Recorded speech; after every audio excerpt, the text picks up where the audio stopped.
Followers से गुजारिश करूंगा कि आप बीसी न्यूज इंडिया को लाइक करें, सब्सक्राइब करें, उससे जुड़े और शेख जुबैर की ताकत बने बीसी न्यूज इंडिया।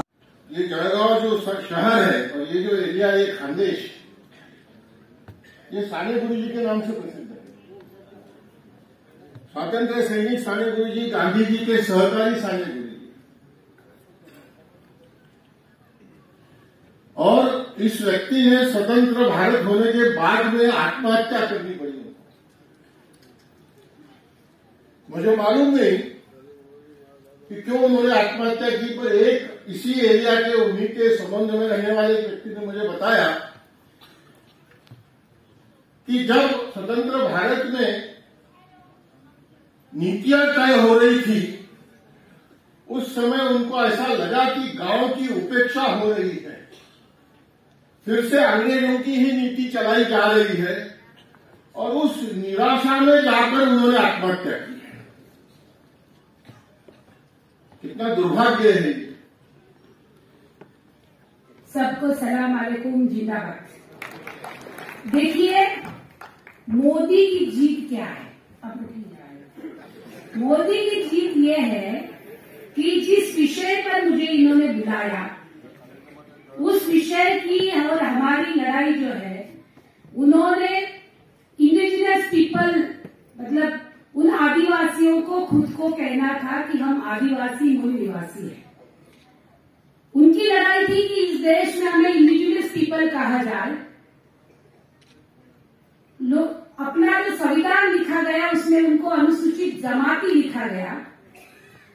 ये जो अभी दिल्ली में बैठी हुई सरकार है, इस सरकार को इनको जातियों में लाना है, और वो भी हिंदू धर्म के जातियों में लाना है, और इसलिए उन्होंने उसको अनुसूचित जनजाति कह दिया, और हमारे भाई साहब भी उसी नाम से मुझे पुकार गए।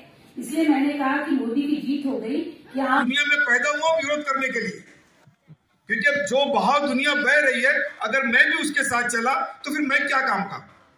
आज ये जुल्म के मैदान में जहां कोई आवाज उठाने तैयार नहीं, ये मुट्ठी भर लोग खड़े हुए हैं, और ये मुट्ठी भर लोग पूरे महाराष्ट्र को बता रहे हैं कि आपकी जज्बात की सियासत अपनी जगह, हम बुनियादी मुद्दों पर बात करते रहेंगे। मेरे दोस्तों, आपने पोस्टर देखे होंगे, आपने हैंडबिल देखी होगी। यहां पर बैठा हुआ हर फर्द अपने अलग अलग मुद्दे का मास्टर है, उसने अपने अपने अलग अलग मुद्दों पर उसका कमांड है। हमने ऐसे लोगों को बुलाकर बिठाने की कोशिश की जिसको आज समाज में शायद टीवी चैनल पर भी बहुत कम लोगों को देखने मिलता होगा। प्रोफेसर अरुण कुमार बहरहाल एक नेशनल लेवल की पर्सनैलिटी है, लेकिन नेशनल चैनल्स के अंदर मैं डिबेट में देख रहा था, बहुत कम दिखाई दे रहे थे, बहुत कम चैनल्स उनको। हमारे दरमियान में जो है सलीम साहब है, नदीम साहब है, खुद जो है वो हमारे शेतकरी नेता जो है विजय जवंदिया भाई, इनको भी आप जानते हैं। लेकिन जिस तरह का कवरेज हमको मिलना चाहिए था, अपोजिशन को जिस तरह की बात बजट के बाद मिलनी चाहिए थी, मुझे नजर नहीं आती।